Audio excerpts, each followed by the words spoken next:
comment rendre un cuni complètement divin, comment y ajouter des saveurs, de la texture pour vraiment que ça soit un moment waouh. Alors, le premier point, et on ne le répétera jamais assez, ça va être la communication et être généreuse dans la communication. C'est-à-dire que du côté des femmes, je vous en prie, mesdames, osez dire quand c'est bon, quand c'est moins bon, de ralentir, d'accélérer, de guider, de demander « fais les choses plutôt comme ça, j'ai envie de te sentir de telle manière, est-ce qu'on peut changer de position ?» Guidez votre partenaire parce que là, votre partenaire, il est en train de dédier son temps pour votre plaisir, pour ton plaisir. Donc, plutôt que de le laisser deviner, comme c'est ton plaisir, fais en sorte qu'il t'accompagne dans ton plaisir. C'est différent de lui tendre la main pour qu'il t'accompagne dans ton plaisir versus le laisser un peu se dépatouiller, même si vous vous connaissez bien, même si tu as l'impression qu'il sait ce qu'il fait et que parfois ça se passe très très bien, c'est de te rappeler que il t'accompagne dans ton plaisir. Ce n'est pas lui qui guide ton plaisir, c'est lui qui t'accompagne dans ton plaisir. Donc, ose prendre de la place. Et d'un point de vue plus masculin, s'il y a des hommes qui m'écoutent, soyez généreux dans la communication, comme quoi c'est agréable, que vous kiffez ce que vous êtes en train de faire, que vous avez le temps aussi. Quelque chose qui va beaucoup stresser les femmes pendant notamment le sexe oral, quand on leur fait plaisir, ça va être je vais mettre trop de temps. Ça les stresse, elles ont envie d'être performantes, d'être efficaces. Et oser leur dire j'ai tout mon temps, je kiffe ce que je suis en train de faire, je te trouve délicieuse. Toutes ces phrases qui viennent rassurer, créer un moment vraiment cocooning, sexy et de plaisir tout au long du cunilingus. Donc vraiment, soyez généreux et généreuse dans la communication, tant dans le fait de guider l'autre, de le valoriser comme en tant que femme, de dire ça j'adore, continue, je veux te sentir plus. Vraiment à la fois guider, valoriser, complimenter, des mots d'amour s'il y a des sentiments. Vraiment utiliser le langage pour vous faire kiffer mutuellement. Le deuxième point, ça va être vraiment de considérer la vulve dans sa totalité. C'est vrai que lorsqu'il s'agit d'un cunilingus, les hommes, vous avez tendance à aller direct sur le clitoris. Alors oui, on sait, c'est le bouton de plaisir, c'est ce qui fait du bien, mais il y a des sensibilités différentes et en fait, toute la zone de la vulve est à potentiel excitatoire. C'est-à-dire que on peut ressentir du plaisir en tant que femme sur toutes les zones de la vulve, que ce soit au niveau du mont de Vénus, des lèvres, et vraiment de prendre ce temps, d'avoir une conversation avec la vulve, de la découvrir, de la sentir, de lui souffler dessus légèrement pour justement y mettre davantage d'épices dans ton cunilingus. Ça va être très important de maîtriser le jeu de la langue. Et qu'est-ce que j'entends par jeu de la langue? C'est d'avoir une langue ni trop molle, ni trop dure, parce que parfois une langue trop dure, ça peut être douloureux sur le clitoris, parce qu'il y a des clitoris qui vont être très sensibles. Et par-dessus tout, en plus de maîtriser la pression, c'est d'abord de considérer la vulve dans toute sa totalité. Souvent, les hommes vont directement sur le clitoris et ça va un peu trop vite. Ça va un peu trop vite, donc prenez le temps d'explorer la vulve, de la respirer, de souffler dessus, de vraiment avoir une conversation avec elle. Déjà, ça décomplexe, ça fait du bien. De maîtriser cette langue qui n'est ni trop dure, ni trop molle et faire en sorte d'aller progressivement vers le clitoris. Ça va permettre de faire monter l'anticipation, donc l'excitation et donc le plaisir. Ta partenaire va ressentir du plaisir même avec un contact indirect sur le clitoris au niveau du capuchon, dans la zone qui entoure le clitoris, au niveau des lèvres. Ça va permettre vraiment de construire petit à petit l'excitation et donc le plaisir. Et surtout de varier les mouvements de langue et pas juste comme dans American Pie, faire les lettres de l'alphabet. Il y en a qui sont un peu focus là-dessus, mais what? Non, on arrête avec les lettres de l'alphabet. Il peut y avoir des mouvements verticaux, horizontaux, arrondis, des petits modes vibratoires avec la langue, des petits tapotements, vraiment de jouer avec les rythmes, les pressions, un peu comme les sextoys finalement qui font ce travail de variation et après justement avec la communication, d'avoir ce feedback de ta partenaire. Est-ce qu'elle kiffe? Est-ce qu'elle aime moins? Est-ce qu'elle préférait telle manière de la stimuler? Et vraiment de construire ce moment de plaisir partagé autour du sexe oral ensemble. Pour amener un twist avec le cunnilingus, c'est d'utiliser vos mains, messieurs. Parce qu'il y en a, sous prétexte que c'est le sexe oral, ils vont laisser un peu les mains de côté. Alors, les mains sont parfois au niveau des cuisses de la partenaire, au niveau du ventre, essayent de toucher la poitrine. Tout ça, c'est très bien.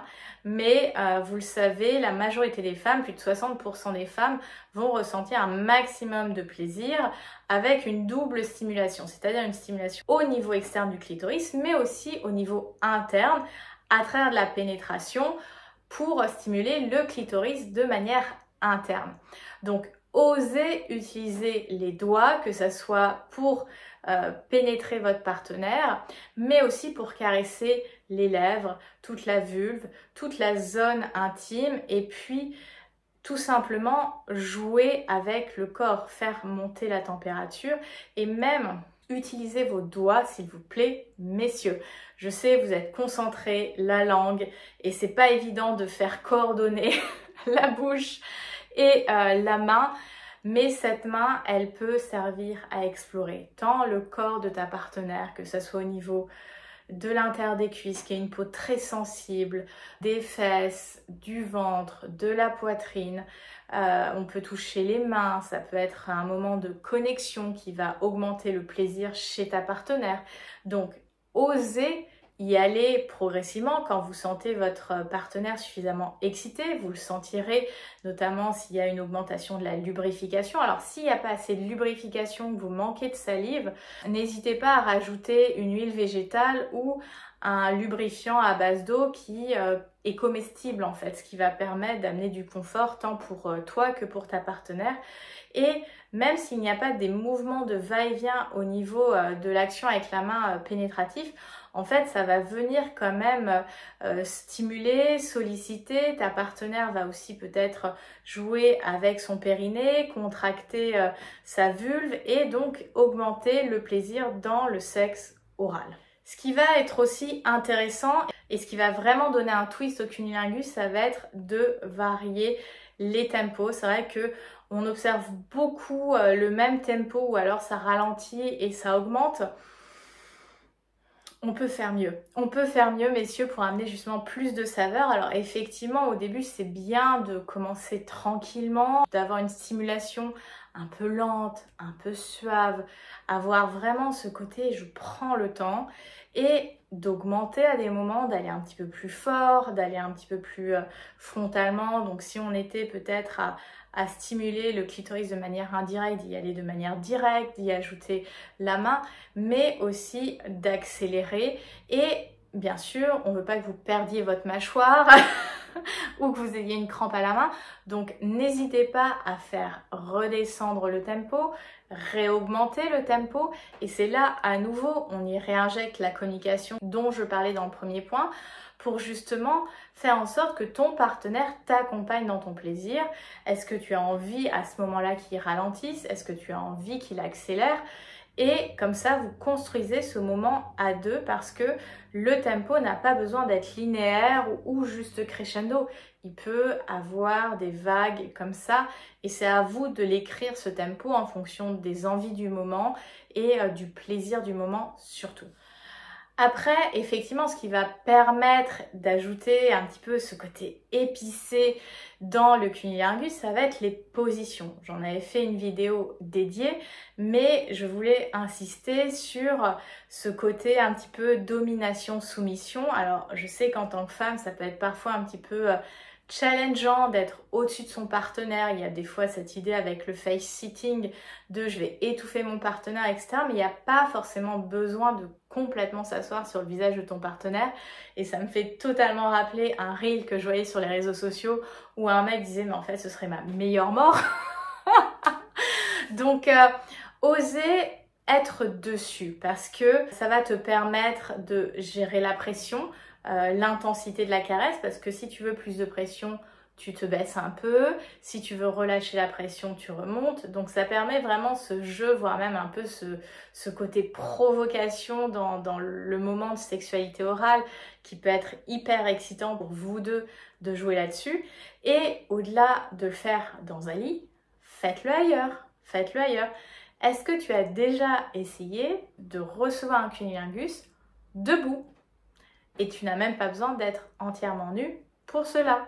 Parce que justement, le fait par exemple d'être debout, alors on est un petit peu sur ce jeu, celle qui est debout, qui va être un petit peu plus dominante, et celui qui donne la caresse un petit peu plus soumis, mais vraiment, soyez libérés, hein, on n'est pas du tout dans des codes BDSM au sens stricto sensu, et ça va amener un twist qui rend la caresse ultra intéressante.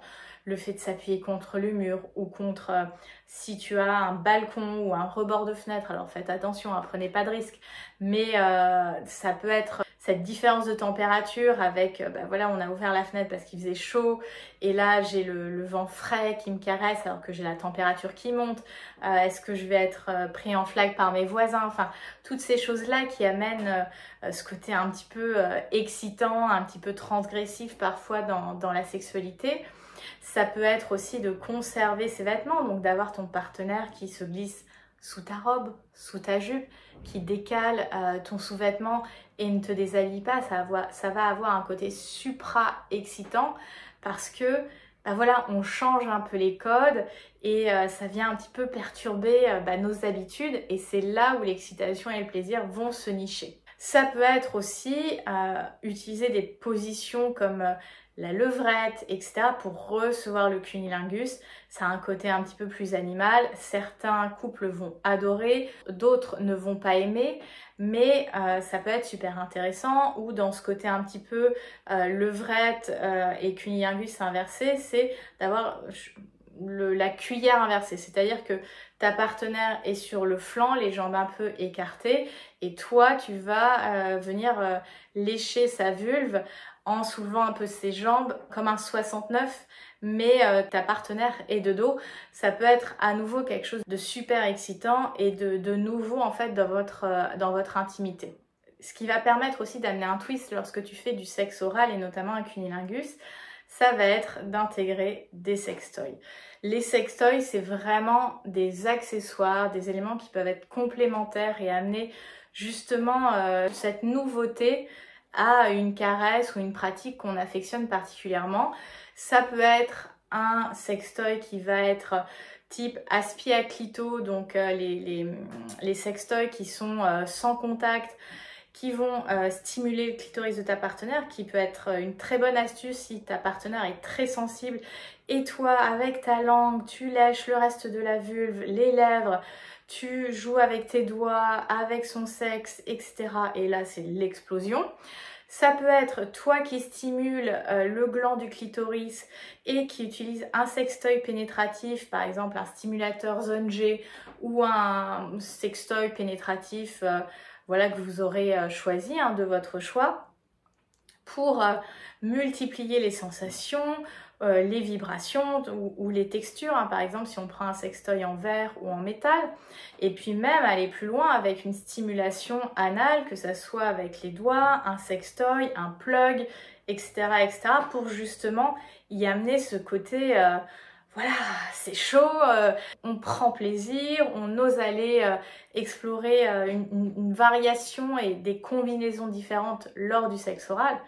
Et là, mais waouh quoi, vraiment vous allez créer un moment mais unique et complètement divin. Le dernier point que j'avais envie de te partager dans cette vidéo sur comment ajouter un peu plus d'épices dans le cunnilingus, ça va être tout ce qui est aliments. Alors pourquoi les aliments? Parce que déjà ça va amener ce côté un peu gourmand, un peu de je te dévore, ça peut amener un jeu de texture, de température super intéressant et donc de sensations à la clé.